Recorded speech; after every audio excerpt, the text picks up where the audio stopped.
नमस्कार दोस्तों, स्वागत है आप सभी का एस्पिरेंट आईक्यू में। फंडामेंटल राइट्स के सेक्शन को हम लोग कंप्लीट कर रहे थे, फाइनली रैप अप करने का समय आ गया है। अब हम लोग आखिरी सेक्शन में आ गए हैं जो राइट टू कॉन्स्टिट्यूशनल रेमेडीज। इसमें भी स्टडी करते हैं आर्टिकल नंबर 32 से आर्टिकल नंबर 35 तक।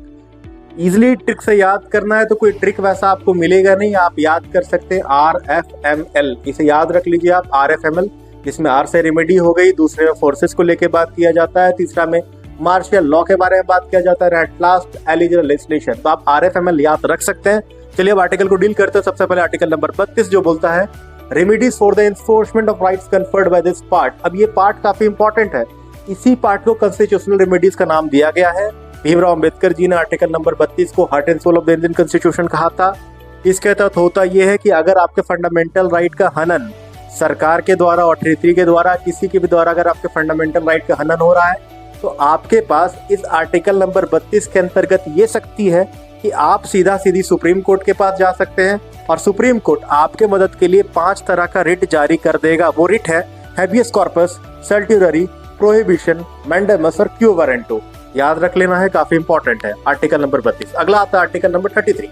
अब ये बोलता है कि मॉडिफाई करने की बात की जा रही है, पार्लियामेंट के पास ये पावर है मॉडिफाई करने का। इस सेक्शन में, फंडामेंटल राइट्स के सेक्शन में जो जो राइट्स दिए गए उसमें कुछ मॉडिफाई कर दिया जा सकता है।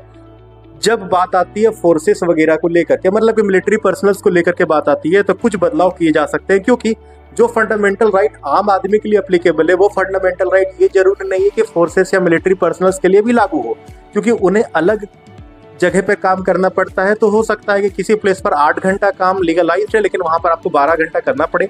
तो ये सारा आर्टिकल नंबर 33 के अंतर्गत हम लोग स्टडी करते हैं। अगला आर्टिकल आता है आर्टिकल नंबर 34 जो बोलता है रेस्ट्रिक्शन ऑन राइट्स। मतलब 34 रेस्ट्रिक्शन की बात कर रहा है on rights conferred in this part while martial law, मतलब मार्शियल लॉ की बात है।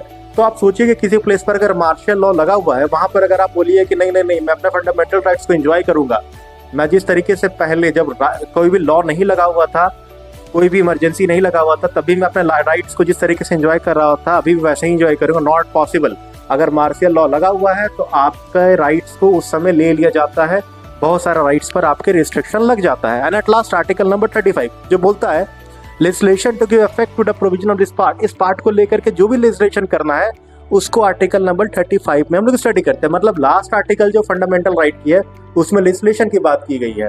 तो ये चारों आर्टिकल आपके लिए काफी इंपॉर्टेंट है। 32 इन्फोर्समेंट की बात करता है, रेमेडी की बात करता है, 33 एप्लीकेशन की बात करता है, मॉडिफिकेशन फोर्सेस को लेकर के, 34 मार्शियल लॉ की बात करता है, एंड एट लास्ट 35 लेजिस्लेशन की बात करता है। 32 इंपॉर्टेंट है, हार्ट एंड सोल, और 5 तरह का रिट लागू होता है। ऐसी ही बातों को जानने के लिए एस्पिरेंट आईक्यू को सब्सक्राइब करें।